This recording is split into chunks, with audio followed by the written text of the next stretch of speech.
First time, it's an awesome author who's no stranger to adventure, having penned the best-selling young Bond novels, zombie series The Enemy, as well as being a 500 words judge. On the line to tell us about his gaming story, The Gates of Death, it's Mr. Charlie Higson. Good morning, Charlie. Good morning to you, Sarah. This book, then, so this is your first fighting fantasy book. Tell us a bit about it, and you were a fan of these books yourself. Yeah, these were a series of books that were originally launched in the early 80s.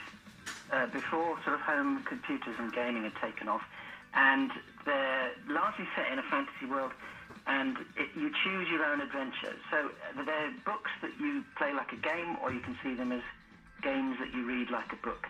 Fantastic. So you, the reader, are the hero of the book. So it would say something like, you're in a cave, you can see a goblin, and then you have to make a choice of what you want to do. If you want to kick the goblin up the bum, turn to 44. If you want to offer him a sandwich, turn to 100. If you want to run away, turn to 200. So immediately, as soon as you start the story, you've got all these choices, and every time you read the book, there's a different story, there's a different way through it, and there's also a combat system and a magic system, so you can fight these creatures, you collect weapons and items. So it's different every time you play it, and it's a fantastic idea. Particularly for reluctant readers who say, I don't really want to read a story. So, well, you know, this isn't a story, it's a game. Well, it's interesting you say every time you play it rather than every time you read it, because these books are now, I remember these when I was little. I was in 84, I was 10 then. And I remember these books, but they weren't quite as complicated as this one. This one has really got something about it, hasn't it? I mean, is it a game, is it a book, or it's a bit of both, is it? Well, yeah, totally. I mean, I don't think mine is any more complicated than the originals. They've had a revamp. A new publisher has relaunched some of the early titles from the 80s, and they've also there's a couple of new ones out, including mine.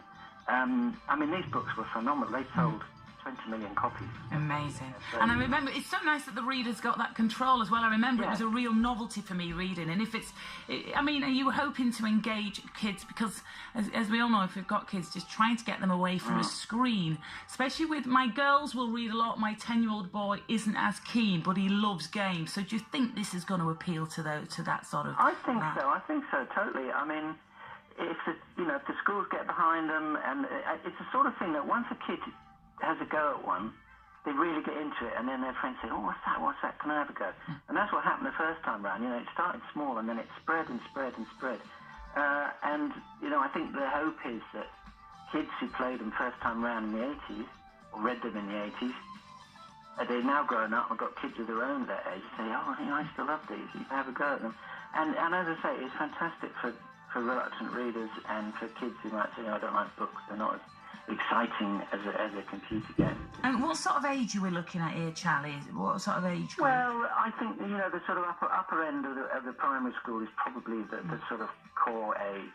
Perfect. 10 to 12. 10 to 12. Now, there's 470 segments to your story.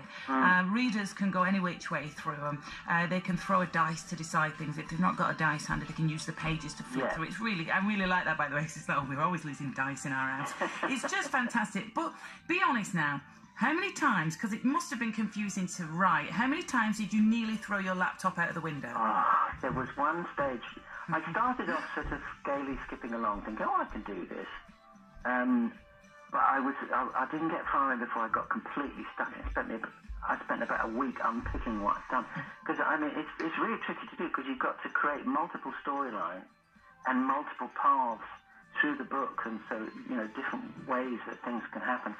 And it really tests your brain. I found it actually in the end quite refreshing, because, I've written so many books and you kind of think, I know how to write a book, but I didn't know how to write one like this, and it made me really rethink how stories work and how to tell a story, because in each of those 470 sections, you've got to offer the reader an actual choice. They've got to you can't just say, now turn to page 23. And each choice has got to go somewhere else. Yeah, and so, you've got to keep thinking, I've got to offer up new things to do, new things.